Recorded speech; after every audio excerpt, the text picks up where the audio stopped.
Hi అండి, lunch box series day 10. మా kids all time favourite egg fried rice. Vegetarians అయితే గనక egg ని పన్నీర్ తో రీప్లేస్ చేసుకోవచ్చు. మిగతాదంతా సేమ్ ప్రాసెస్. బ్యాచిలర్స్ కూడా ఈజీగా చేసేసుకోవచ్చు. ఆయిల్ ఎక్కువ అని మాత్రం అనుకోవద్దండి.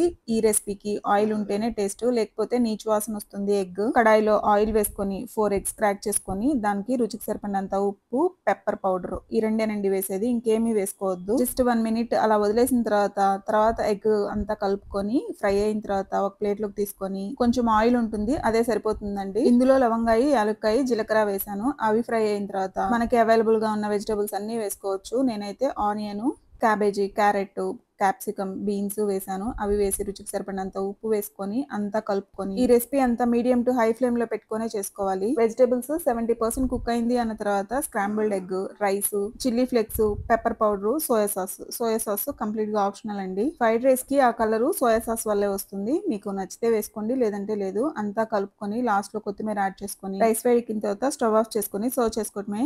అంతేనండి, ఫ్రైడ్ రైస్ అయితే రెడీ అయిపోయింది. నచ్చితే ట్రై చేసి ఎలా వచ్చిందో కమెంట్ చేయండి.